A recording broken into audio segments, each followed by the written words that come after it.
Hello everyone, welcome back in Raya Smart Classes. Today we will solve NCERT Exemplar Class 9 Science Chapter 2 Each Matter Around Us Pure. In this session we will solve short answer questions. I will try to explain each question through PowerPoint presentation in English and Hindi mix to understand English. Now let us start the question. तो आज हम short answer question करेंगे। इससे पहले session में हमने MCQs और very short answer question किए हैं, आप हमारे देख सकते हैं।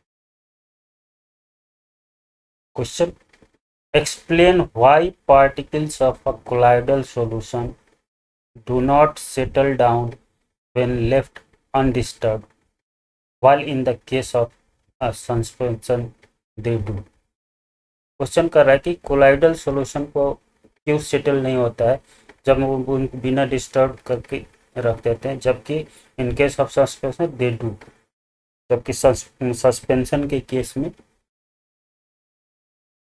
सेटल हो जाता है। क्यों?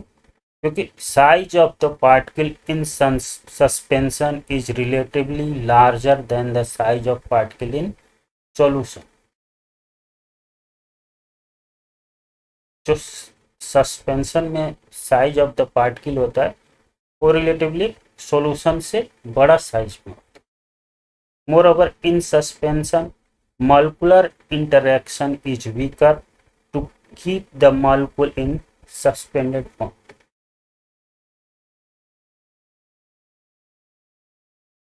सस्पेंशन में जो मॉलिक्यूलर इंटरेक्शन होता है वो वीक होता है, क्योंकि बड़े साइज में पार्टिकल होते हैं तो अलग अलग, इसीलिए जैसे हम अनडिस्टर्ब छोड़ते हैं तो सेटल होने लगता है, hence the particle settle down. Similarly in colloidal solution molecular interaction is strong, hence they remain in suspended form।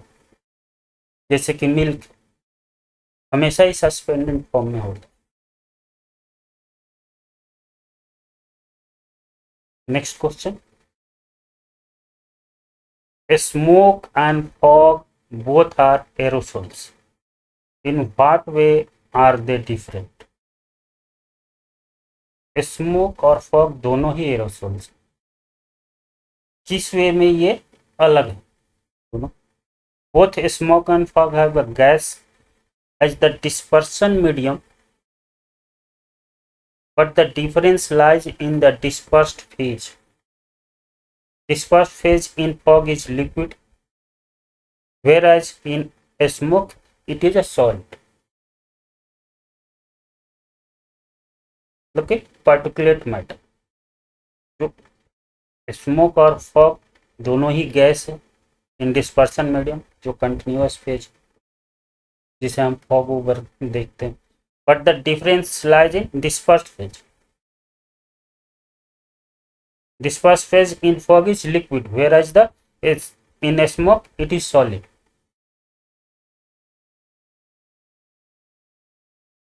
Next question, clarify the following as physical or chemical properties। पीछे हमें कुछ question दिए हैं, इसमें बताना है कि फिजिकल है या केमिकल। जिसकी the composition of a sample of steel is 98% iron, 1.5% carbon and 0.5% other elements। That is क्या? That is a physical properties। क्यों? Because no new compound is formed, as steel is an alloy and is a homogeneous mixture of two or more metals or metallic elements with non-metallic elements। So the composition of sample of steel is 98% iron, 1.5% carbon and 0.05% other element। that is show the physical properties, because no new compound form, only a mixture, homogeneous mixture of two or more compound, two or more elements. Next question. Zinc dissolve in hydrochloric acid with the evolution of hydrogen gas. That show the chemical properties, because a gas evolve, that is basically a new compound form, means ki it is a chemical property, because zinc react with HCl to give out zinc chloride and hydrogen gas, that is evolved. When reaction done, Zn plus HCl, that gives ZnCl, zinc chloride and hydrogen H2, hydrogen gas, that is evolved, evolution of hydrogen gas. So zinc dissolve in hydrochloric acid with the evolution of hydrogen gas, so chemical properties. Next, metallic sodium is short enough to cut with a knife. That show a physical properties, because no new compound पर only metallic sodium इतना soft होता है कि हम उसको knife से cut कर सकते हैं. The cutting knife will not involve any chemical reaction and did not form a new compound, hence it is a physical property. Next, most metal oxide form alkalis on interaction with water. Most of the metal oxide जो है alkali form करते हैं will react with water, that is a chemical property, because the new compound is formed by the interaction of metal oxide with alkalis.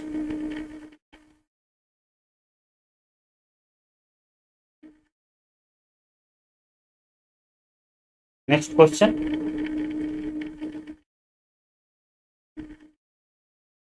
The teacher instructed 3 students A, B and C respectively to prepare a 50% mass by volume solution of sodium hydroxide NaOH. जो 3 student हैं वो क्या करें, A dissolve 50 gram NaOH in 100 ml of water. B जो student है वो dissolve 50 gram of NaOH in 100 gram of water.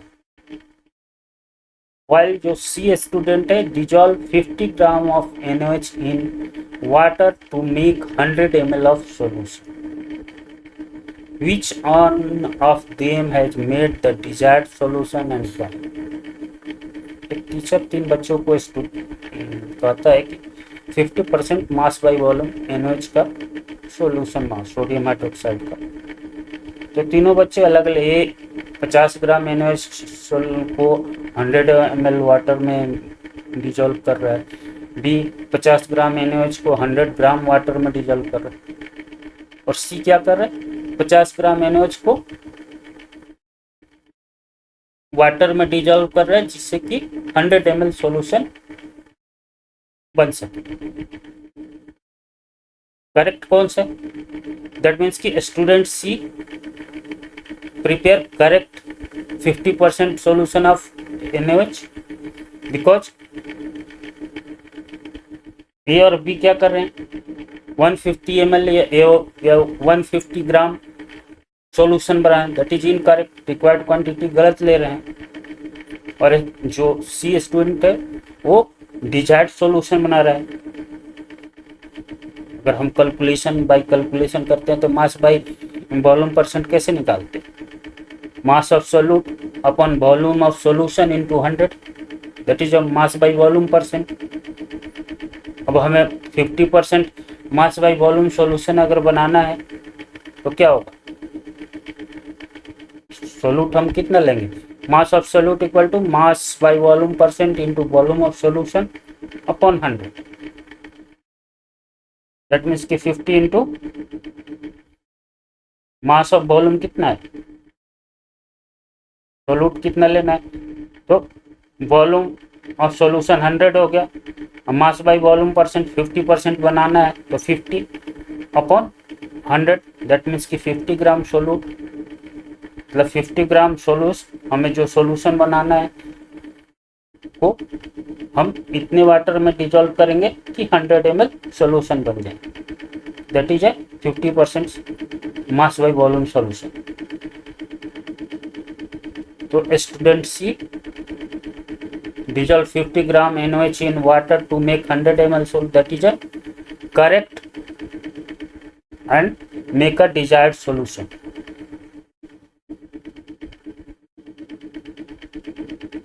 Next question.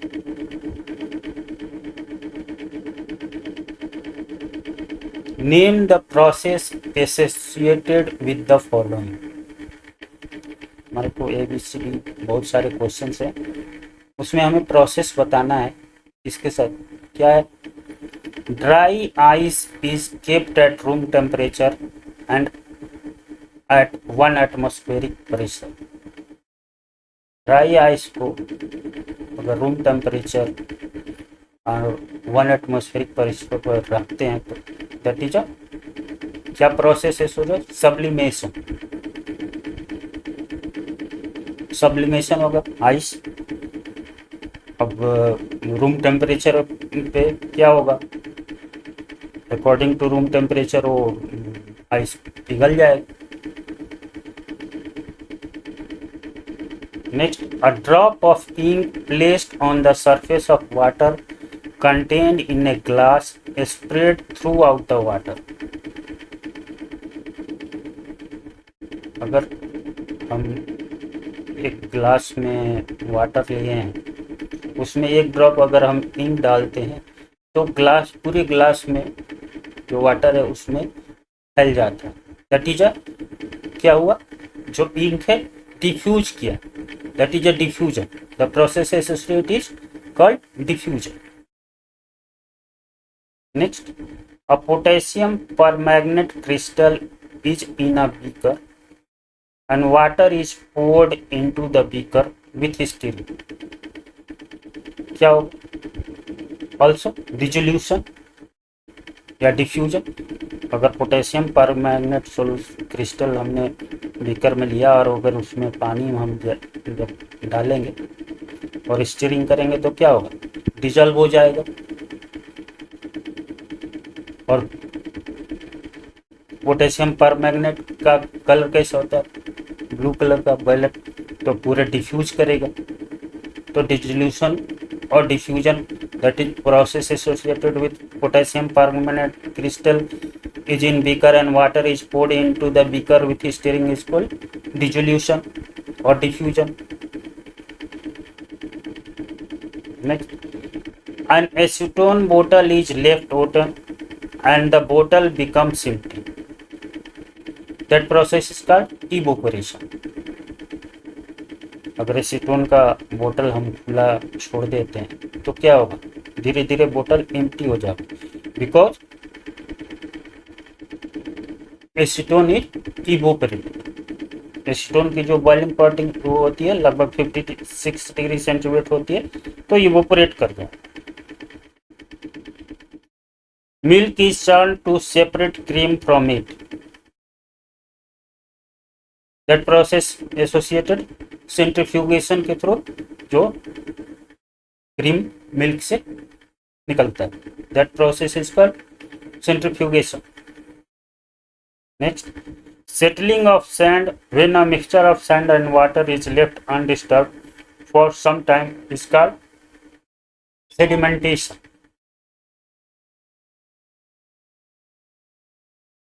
जब sand और वाटर मिक्सचर को हम मिक्स करके अगर हम लेफ्ट अनडिस्टर्ब छोड़ देंगे तो क्या होगा, सैंड नीचे बैठ जाएगा, that is a process is called sedimentation.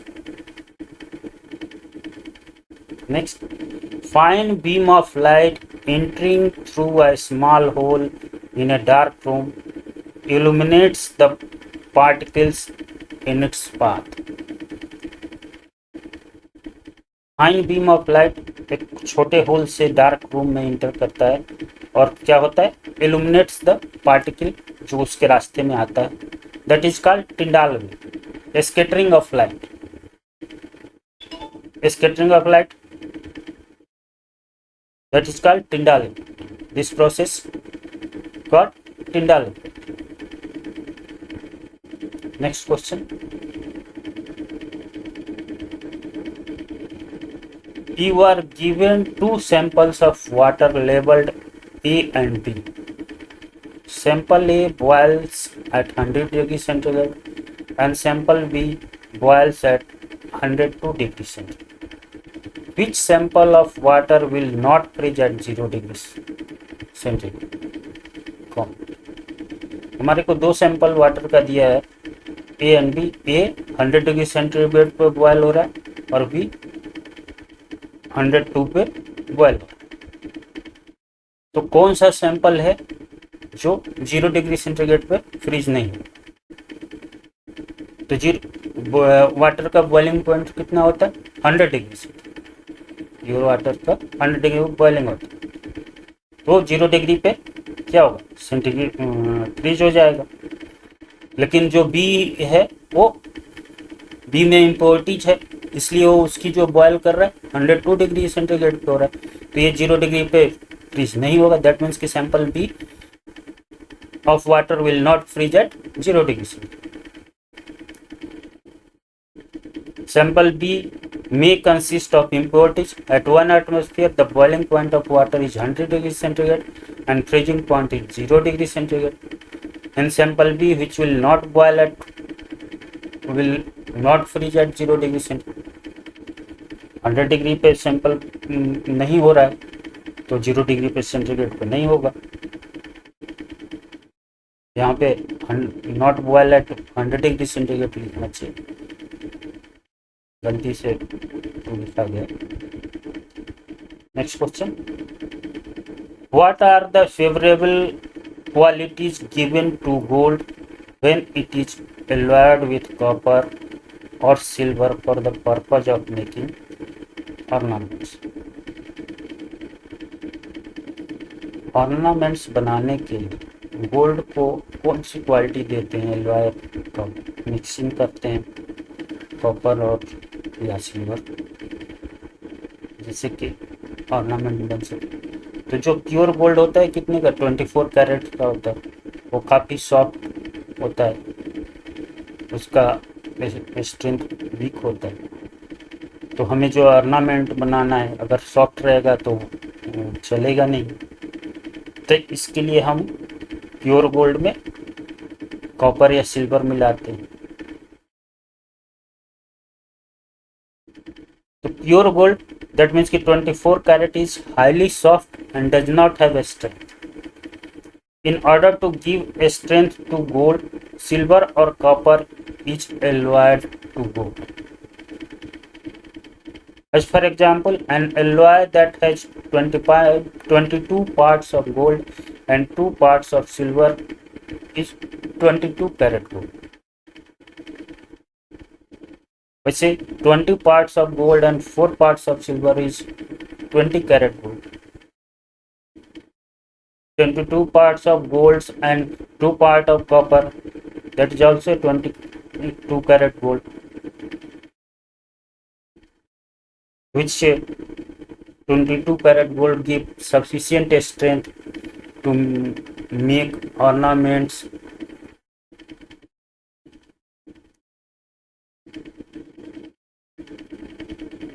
Next question.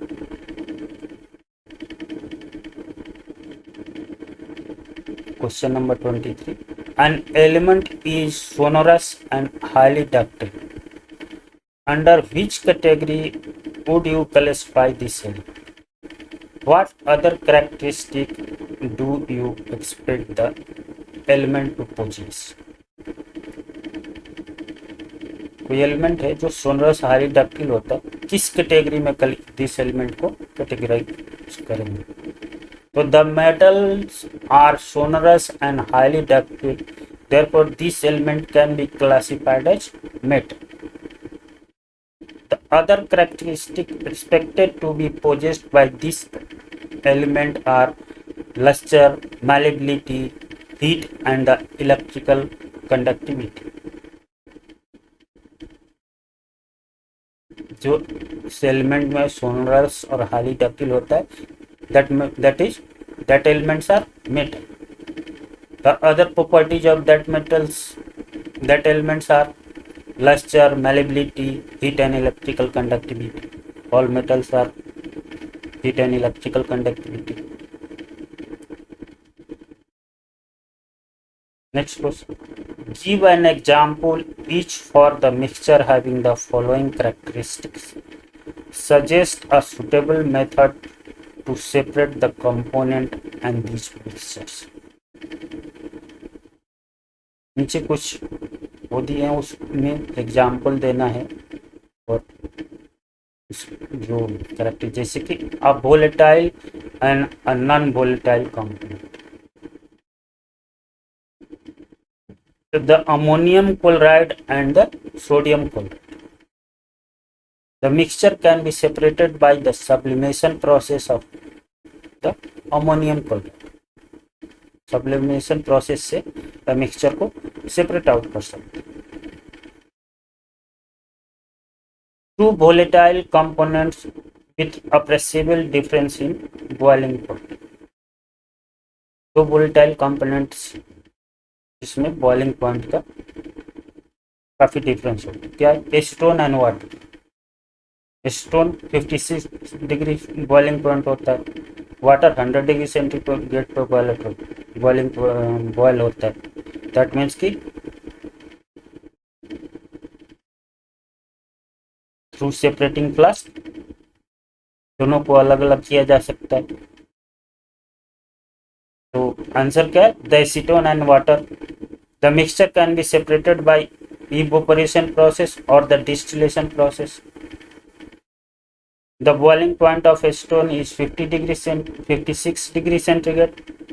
The boiling point of water is 100 degree centigrade. That means कि the difference in boiling at 44 degree centigrade. तो फर्स्ट क्या होगा, अगर हम evaporation process यूज करते हैं तो क्या होगा, जो स्टोन है वो इवोपरेट हो जाएगा और वाटर डिस्टिलेशन फ्लास्क में कलेक्ट करेंगे. तो अलग, अगर बाय डिस्टिलेशन प्रोसेस से करते हैं, डिस्टिलेशन प्लांट अगर हम लगाएं तो उसमें क्या होगा, जो एसीटोन इवोपरेट होगा थ्रू कंडेंसर अलग हम कलेक्ट कर लेंगे और जो डिस्टिलेशन टैंक है उसमें वाटर बच जाएगा.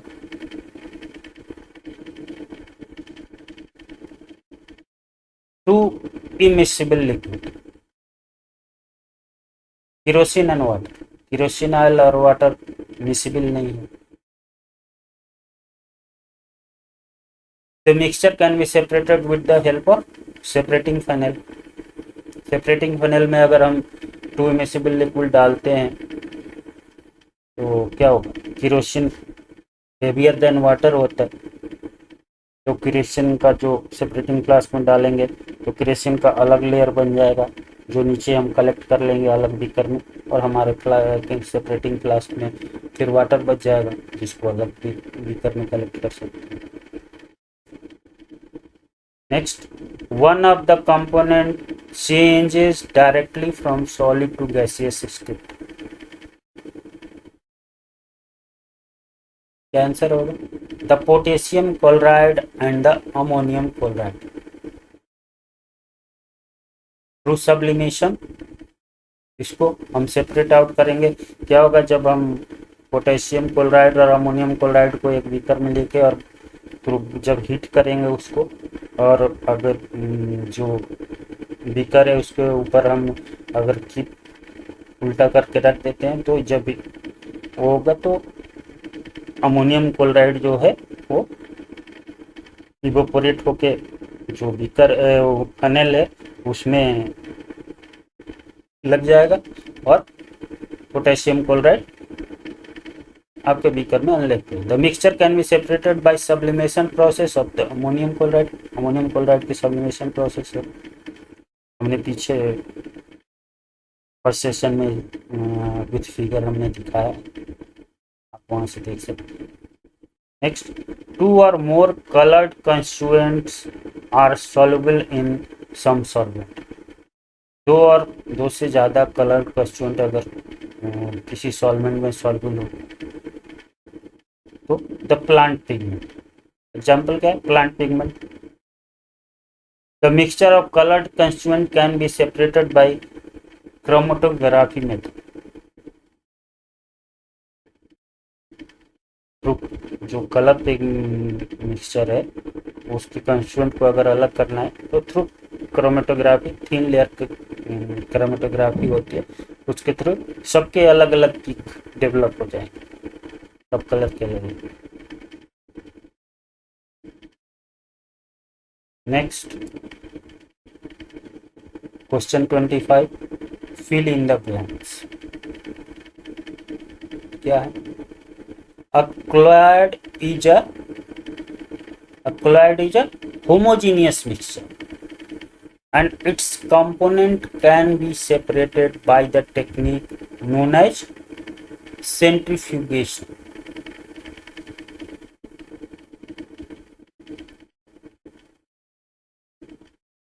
Next, ice, water and water vapor look different and display different physical properties, but they are chemically, तो क्या होगा? chemically the same. Ice, water and water vapour क्या है? देखने में तीनों अलग अलग हैं और तीनों की फिजिकल प्रॉपर्टीज डिफरेंट है,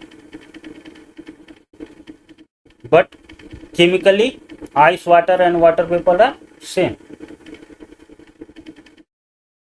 Next, a mixture of chloroform and water taken in a separating funnel is mixed and left undisturbed for some time. The upper layer in separating funnel will be of water and the lower layer will be that of chloroform, because the chloroform is heavier than, the density of water is less than that of chloroform. तो जो water का layer होगा वो क्या होगा? Separate होके upper layer, और chloroform नीचे लेयर पे होगा. Next, a mixture of two or more miscible liquids for which the difference in the boiling point is less than 25 K can be separated by the process called fractional distillation.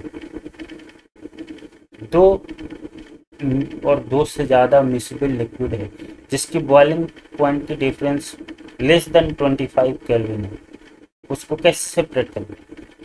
Through fractional distillation, मतलब fractional कलम लगाते हैं जिससे कि उसकी separation, fractional distillation. Next, when light is passed through water containing a few drops of milk, it is so a bluish tint. This is due to the scattering of light by milk, and the phenomena is called Tyndall effect. This indicates that milk is a colloidal solution. Next question. Sucrose crystals obtained from sugar cane and beetroot are mixed together. Will it be a pure substance or a mixture? Give reason for the same. Sucrose, sugar crystal जो sugar cane और बीटरूट्स का एक साथ mix करते हैं. Will it be pure substance और a mixture? तो क्या है? That is a pure substance. It will be pure substance compound since the chemical composition of sugar crystal will be the same whether obtained from the sugar cane or from beetroot. Next question. Give some example of Tyndall effects observed in your surrounding. हमें some example Tyndall effect के जो हमारे surrounding होता है तो क्या होता है, सनलाइट की बीम हमारे अगर खिड़की या कोई छोटी सी चीज खुली है उससे अंदर आते हैं वेंटिलेशन से। हमने फॉरेस्ट में दिखते हैं जब बड़े बड़े पेड़ जहाँ जंगलों होते हैं वहाँ पे कि तो छोटी सी बीम आती है। थिएटर में जो स्क्रीन पे लाइट जाता है। The following are some example of the Tyndall effect. The sunlight entering a room through a ventilation near the ceiling. The beam of light coming inside a forest through a canopy of trees. The beam of light passing on screen in a theater. All are shows Tyndall effect. Next question. Can we separate alcohol dissolved in water by using a separating funnel? If yes, then describe the procedure. If not, explain. क्या हम water में जो alcohol dissolve है उसको through separating phenyl separate कर सकते? अगर हाँ तो प्रोसीजर बताइए, और अगर नहीं तो क्यों? तो alcohol dissolved in water is not separating through separating funnel because the water that is a universal solvent and the alcohol which is an organic solvent are miscible. Therefore, a separating funnel cannot be used to separate them. Next question. On heating, calcium carbonate gets converted into calcium oxide and carbon dioxide. हम calcium carbonate को जब heat करते हैं तो convert होकर calcium oxide और carbon dioxide में change होता है। क्या है? इज दिस अ फिजिकल और केमिकल चेंज?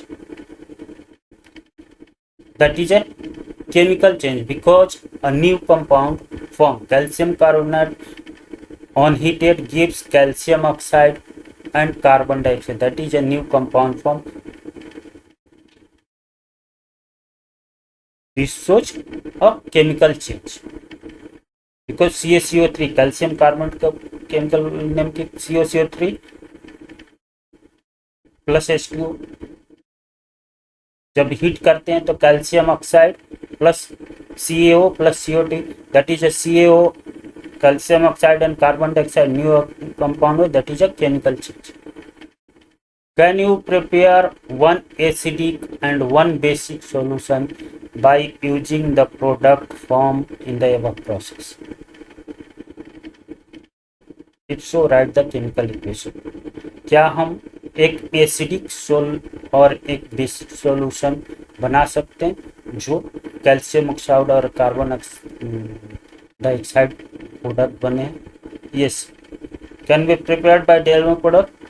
तो calcium oxide plus H2O that gives calcium hydroxide that is a basic solution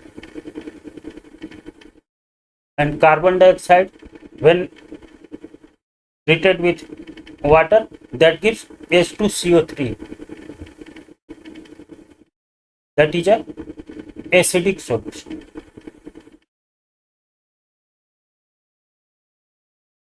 Next question.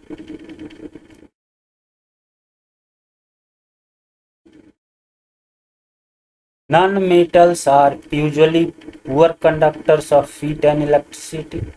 They are non-luster, non-sonorous, non-malleable and are colored. जो non metals होते हैं वो heat और electricity के poor conductor होते हैं। Does not show, lustre नहीं होता है, सोनरस नहीं होता है, मेलेबल नहीं होता है और कलर्ड होता है। क्वेश्चन क्या है? Name a lustrous non metal.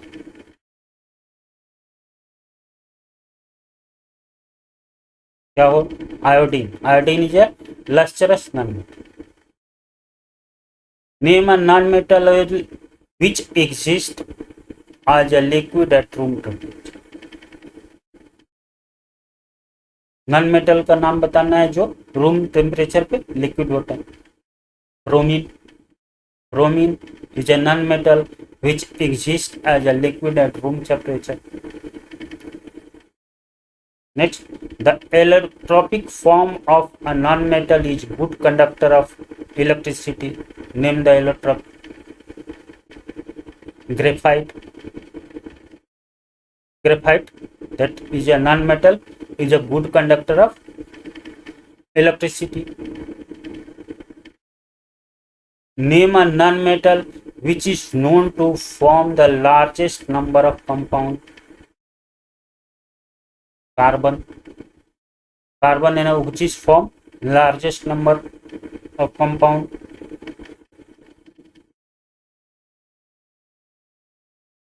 Name a non-metal other than carbon which show allotropy. Sulfur and phosphorus.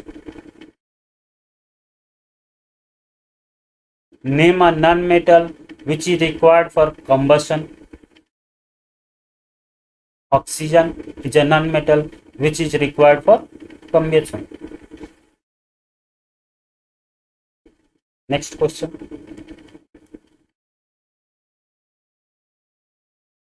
Classify the substances given in figure 2.2 into elements and compounds.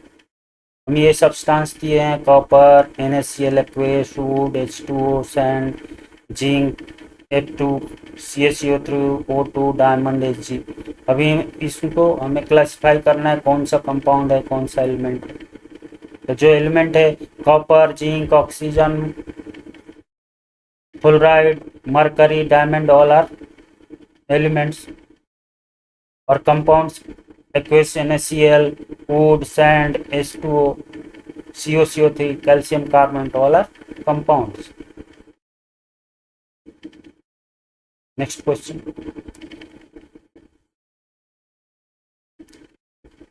Question 32. Which of the following are not compound? A. Chlorine gas. B. Potassium chloride. C. Iron. D. Iron sulfide. E. Aluminium. F. Iodine. G. Carbon. Carbon monoxide. Sulfur powder. Out of these, which are not compound? Answer: chlorine gas, iron, aluminium, iodine, carbon, sulfur powder are not compounds. तो आज इस session को यहीं समाप्त करते हैं और short answer questions इस चैप्टर के लिए ख़त्म होता है. और हम फिर कहेंगे आपसे कि हम तो बोलते ही हैं लेकिन आप अपने से जब इसको रीड करके रिवीजन करेंगे तो और अच्छे तरीके से आपको समझ में आएगा. तो आज यहीं समाप्त करते हैं. Thank you.